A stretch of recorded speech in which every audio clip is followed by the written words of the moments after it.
Hey guys, welcome to Silk Robes and Girl Talk. Hey, I'm back. I'm back.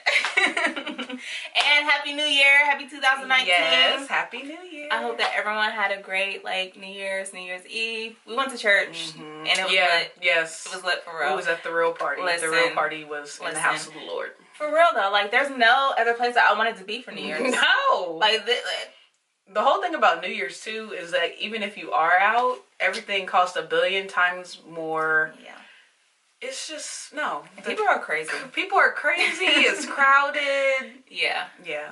You might as well just be surrounded by, the presence of the Lord, right, like you said. It was all good. Just chill. It was a struggle to stay up until 10:30. It was. Exactly. Waiting for the service to actually start. But once I got there, I had so much energy. But I'm texting her girl, I don't know if I can make it. Look, and I'm like, I'm glad you text me because I was just fall asleep. Because for real, all year I've been going to bed at 9 o'clock. It's a lifestyle. The latest I've been staying up, the latest I have stayed up this year probably will be 11 o'clock, but that was a stretch. On an everyday routine, it's probably 9 o'clock. But it feels so good. Staying up, I have to literally be doing something. Yeah, that's what I can't just stay up and just be chilling. Just up.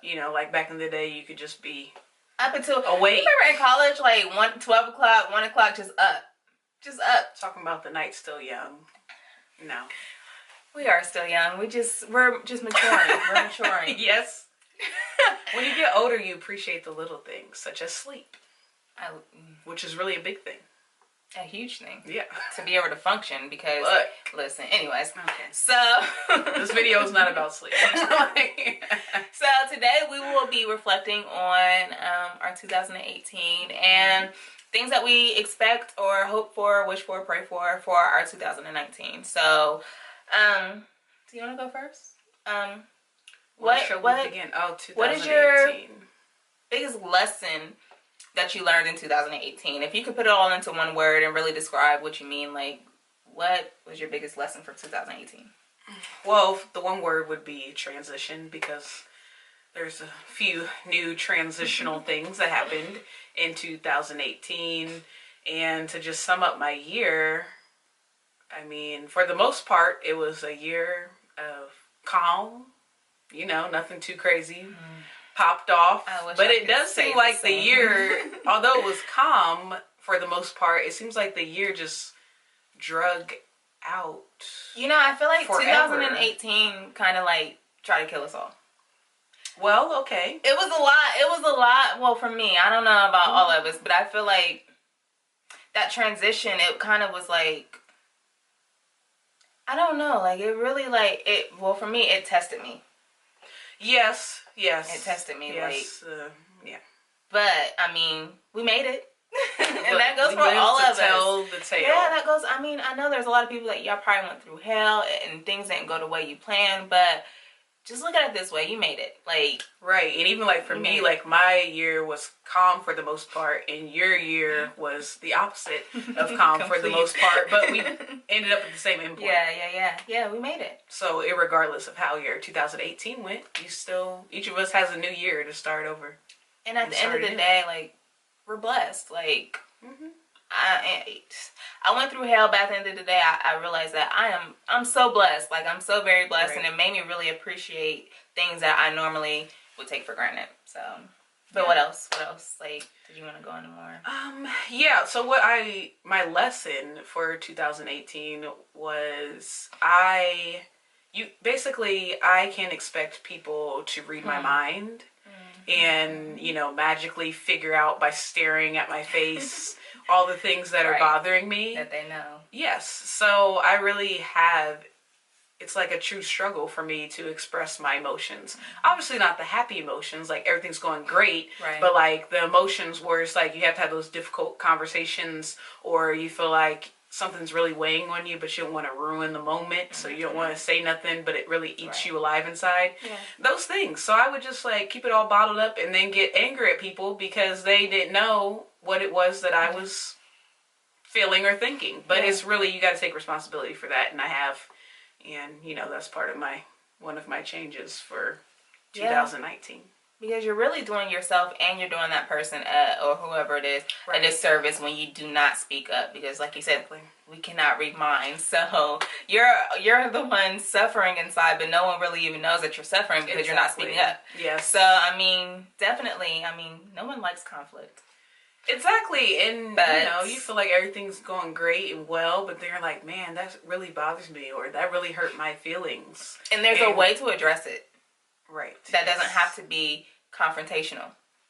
You can get your point across in a mature, respectful way. Yes. Sometimes it's about delivery, and then sometimes you also take into account that just because how someone might interpret what you're telling them, your truth, they may take that and flip it and, take in a completely different direction, but don't allow that to be reason for you to keep what it is that you're feeling inside. Like, you can't control how other people, their communication style or skills or how they, are going to interpret what you're saying, but you still need to express yourself. Yeah, you need Don't bottle it all inside, because then that takes the form of stress, and we know that stress kills.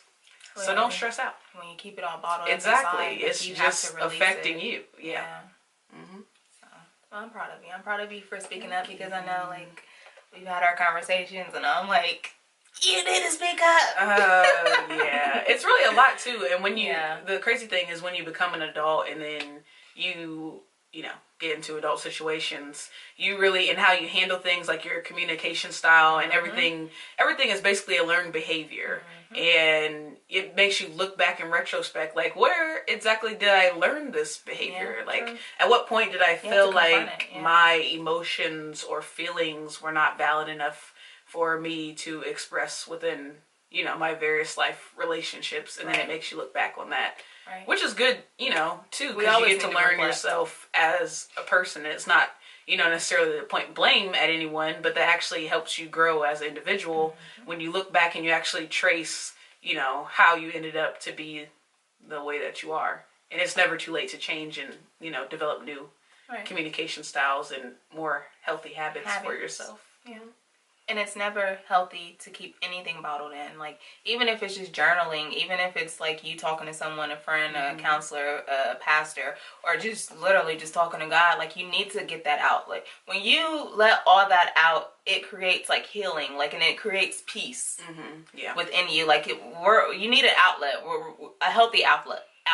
Exactly. A healthy, mature outlet, because when you keep all that bottled up inside, it kind of makes you bitter, it makes you angry, it makes you frustrated, and you don't even know why you're feeling those feelings, but you just have all these old emotions stuck inside of you, and you just need to find a healthy outlet.